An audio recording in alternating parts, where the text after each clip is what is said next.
Mr. Rhino, can you hear me okay? Yes, that's a lot of pictures on your wall. There's not a picture of you yet. If I can get the 8x11 of you, that can go on the wall. We're going to get one. Is your day going fine so far? What's that? Your day's going fine so far? Not too many interviews to do? Just a couple, but no, I have a marina over here in Monroe, and I've got a person coming down to rent a dock, and then I had some seawall work done, and they're just finishing up over the last couple of days. They've been working on that. So I got to go pay them. And yeah, so. Well, that is Big Daddy's. Everything comes to a head right when you got interviews and stuff. And then I'm trying to get in some rice because I'm going to go to the gym right after I talk to you and pay the guys and rent this dock. So. Non-dam stop at Big Daddy's Boatyard. That's right, the marina? Yeah, that's the marina I have. Yeah.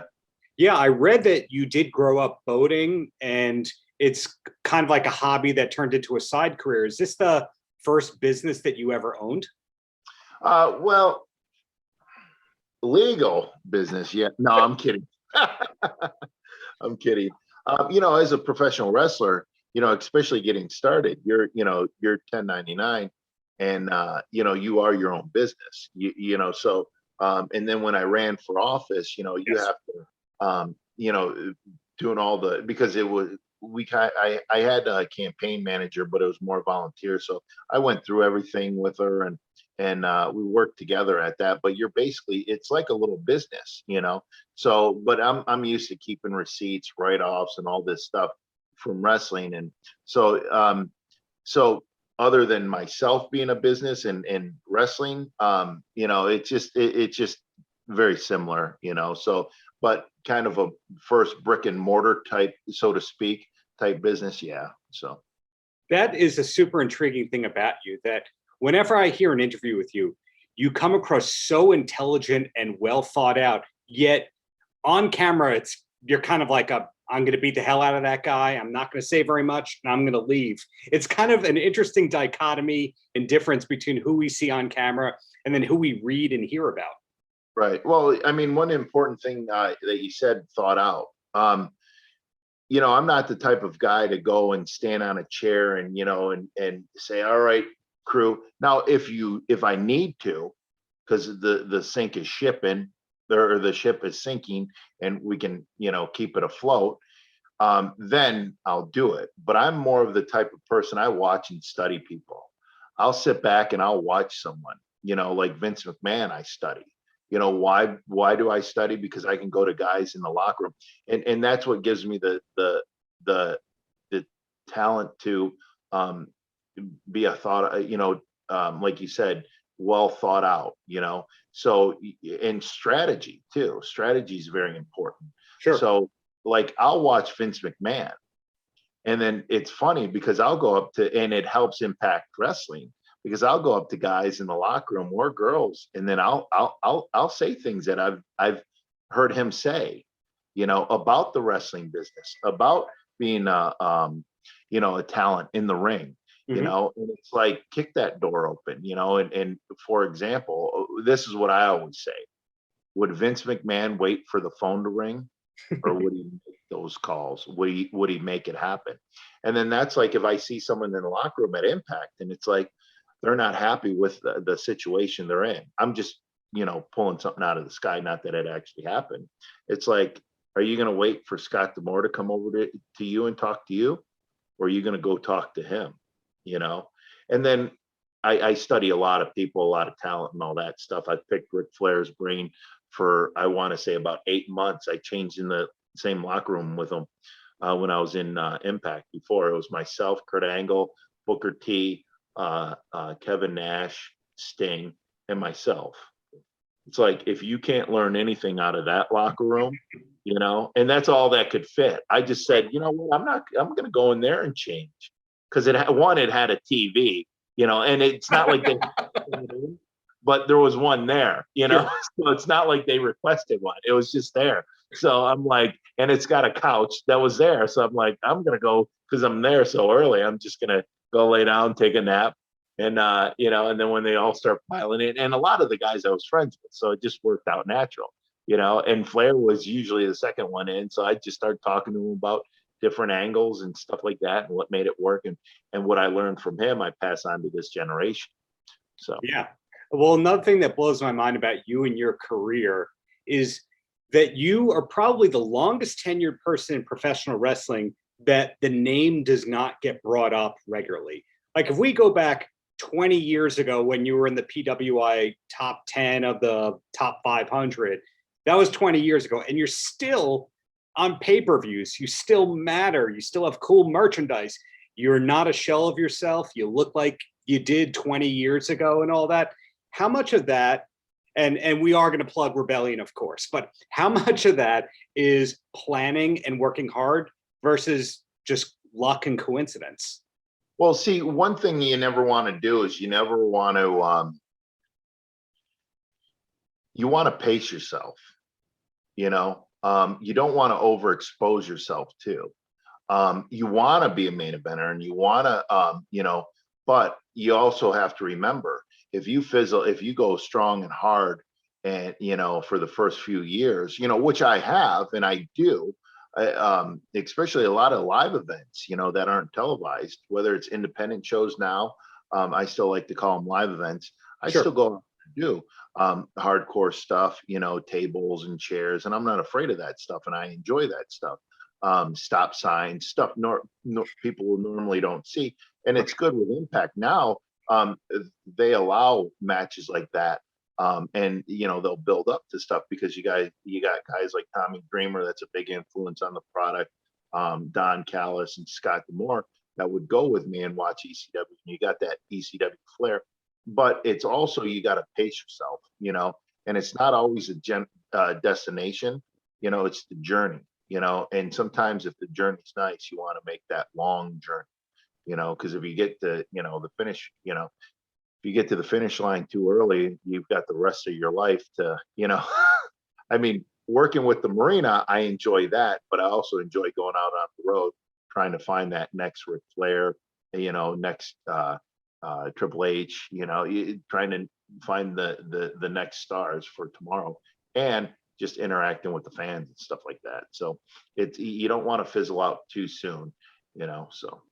Yeah, well, you're part of the Rebellion pay-per-view.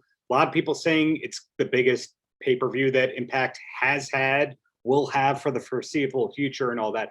Does that put any pressure on you, or have you just been doing this long that you're like, cool, another big event next? Right. You always have, you always put a little bit of pressure on yourself because you love and care. But with, with Eric and all that stuff, I have a preparation, stretching, warming up and all that stuff. And then, it's like, the guys that we're working against and, we're going to be looking across the ring at, they're all talented in so many different ways. We've had a little bit more time together, not much time, but I've known Eric probably, more than 15 years. I remember Eric back in the early 2000s before he even went to Impact Wrestling. And so it just everything fits. And, as far as, we'll be running on all cylinders. But to answer your question, you'll always have a little bit of nerves because you love it. But I also have learned how to relax because it allows you to go out there and perform a lot better. So if you're just a bundle of nerves, you're just gonna go out there and you second guess yourself. And that's one thing I learned: never second guess yourself. Totally. You are also related to one of my biggest obsessions, which is that the Detroit music scene. I think that no city has brought out more great artists than Detroit because there's Motown.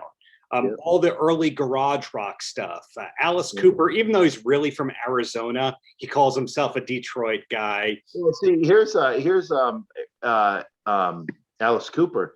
He was born in Allen Park, which is a suburb, and then I don't know if he might have went to school off in '96 in Schoolcraft, but he had to move when he was 14 out to Arizona because of his allergies or something. Yeah. And then Ric Flair, I want to say he was born, Ric Flair is adopted. Yes. And I think he was telling me this, but his or it might have been in his book. I think he was telling me this, or I seen it in an interview or something. But he was actually, his dad was doing a residency here in Detroit. So the first like 6 months or maybe year, he was in Detroit as a baby when they adopted him.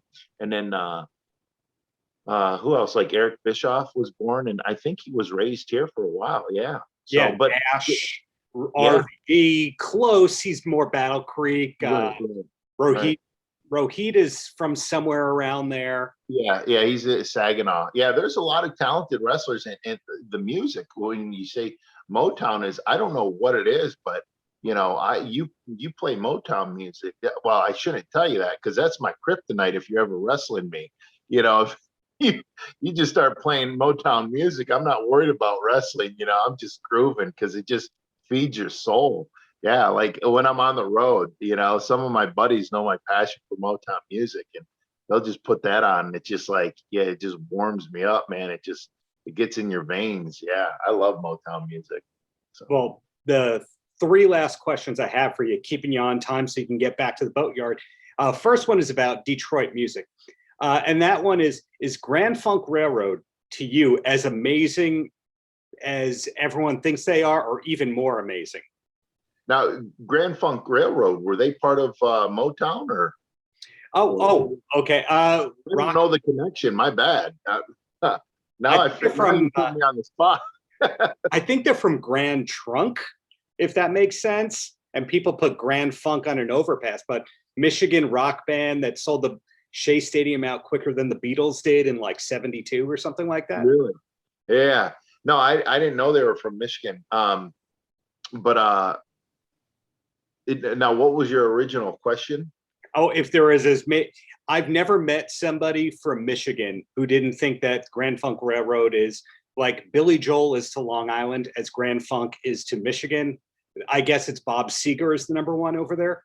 Right, right. Well, Bob Seger. Now you got Kid Rock and Eminem, and Diana Ross. You got Eminem, ICP. Yeah, They're all there. ICP. Yeah, it's just it like you mentioned garage band. I don't know if they would be considered a garage band, but M5. Have you ever Sure. heard of them? Yeah. So it's just when you say Bob Seger, even Ted Nugent, it's just like everybody knows them, and it's just yeah. So geez. And you. I think Yeah. that's the important one. Rhino is from there. So You're just question. so kind. You're just so kind. No, now I'm just gonna be thinking about all the great artists that have come out of Detroit, and wow. Sinbad. Right. Yeah, Sinbad. And then, talking about not just Motown music, but you look at the Sheik's territory, big time wrestling. Mhm. I mentioned that I'm a wrestler, or someone comes up to me and they're of the older generation, and they're like, "Oh, we hear you're a wrestler." It's like, yeah, and they go, "Oh, I used to watch the Sheik. I used to watch Bobo Brazil, and yeah, I think Bobo Brazil and Sinbad are from the same city." So yeah, Benton Yeah. Harbor, I want to say. Benton So Harbor is correct. yes, and it's just you have that tie to, and I came up, right at, I think right beginning of '86, I started watching wrestling, but I started watching WWE, right? And it was WWF back then. So I didn't quite, but I went back and I studied big time wrestling, Mighty Igor, um, oh gosh, he had one eyebrow, Billy, oh geez, I forget his name. Billy Robinson? Bill, No. Bill Curry, Wild Man Sure. Bill Curry. Yeah, and he started wrestling in the 50s. So, or maybe even the late 40s, but he was older when but he'd get in there, and yeah, his promos, and his Fred Curry was his son that wrestled. So, you learn that generation and stuff, and how cool, because Motown music was hitting, big time wrestling was hitting, and all these things were hit. That had to be a good time to be, alive, and and of age in Detroit. So not saying now isn't, but yeah. So And then because now we have Kid Rock, Eminem, Big Daddy's Boatyard. We got it all. Well, and my closing question is, besides Watch Rebellion, any last words for the kids? I was just going to say, and this Sunday, great time to be alive because you got all these things in Big Daddy's Boatyard and Rebellion coming this Sunday. So Kenny Omega, I'm looking forward to Kenny Omega and Swan. That's one of my, hopefully everything works out great for us and I can sit down and pull up the monitor, pull it up on my device and watch that match because I'm definitely into that. But for the kids, never let anybody say you can't do something because they'll say, like, for example, if I loved basketball enough where I wanted to be a basketball player, guess what? My vertical isn't that good. So I could either be a coach, a trainer. I could work in the PR. I could even own the damn team. Yeah. Never say never. So, and never let anybody say you can't do something. That's the best advice I can, and I'm a religious person, so I always put God first. So if that's your deal, always remember that too. So, and that's not everybody's deal, but always, and do good for others because it comes back on you. Thank you so much for your time. And we'll get a photo of you on that wall. We'll take down for sure. Adam West and we'll put you up. I see don't take down Adam West. Put me next to Adam West. I see a little vacant area right over there. So okay, well that is next to Ted Nugent. So you'll go up next to the Nugent. Oh, there you go. Ted Nugent, yeah. We'll keep up the greatness, Rhino. Looking forward to everything that's next, man. Thank you again. Paltrocast.